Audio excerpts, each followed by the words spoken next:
Good day, Sir Ramon Pitao. Our topic is properties of water vapor. Water is constantly cycling through the atmosphere. Water evaporates from the Earth's surface and rises on warm updrafts into the atmosphere. It condenses into clouds, is blown by the wind, and then falls back to the earth as rain or snow. So, ang water vapors daw, surface rises from the warm updraft into the atmosphere. So, it condenses into clouds. Kuan sa kung sa Tagalog pa ulap na kanon sa hangin, then kuan siya muna mag-cause og kanang ang result niya kanang uwan or snow.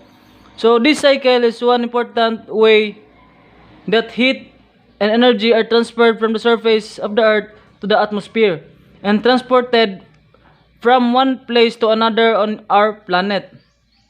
Water vapor is also the most important greenhouse gas in the atmosphere.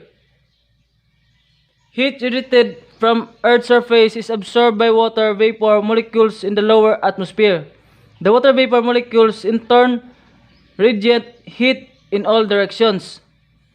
Some of the heat returns to the Earth's surface. Thus, water vapor is a second source of warmth additional to the sunlight at the Earth's surface. Properties of water.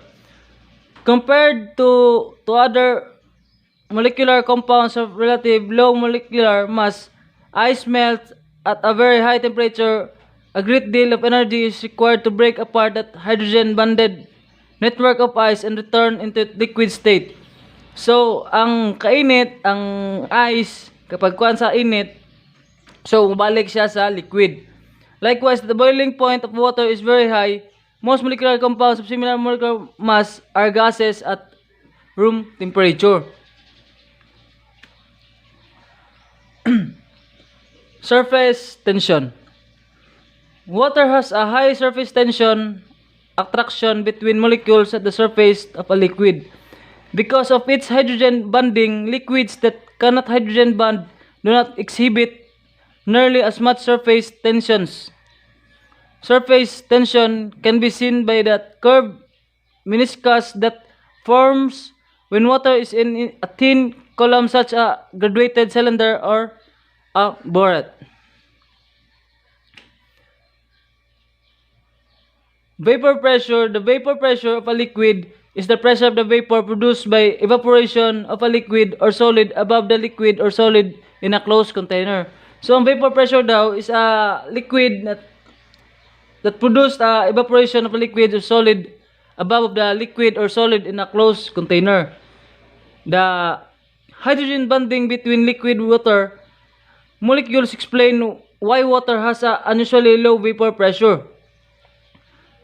Relatively few molecules of water are capable of keeping the surface of the liquid and entered vapor phase.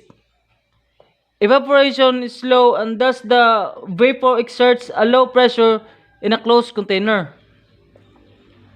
Low vapor pressure is an important physical property of water, since lakes, oceans, and other large bodies of water would all tend to evaporate much more quickly otherwise.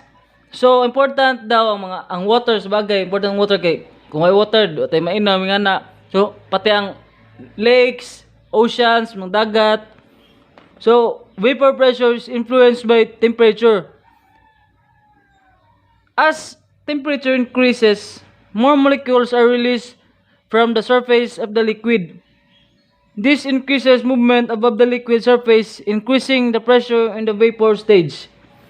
The image below illustrates the effect of temperature on vapor pressure.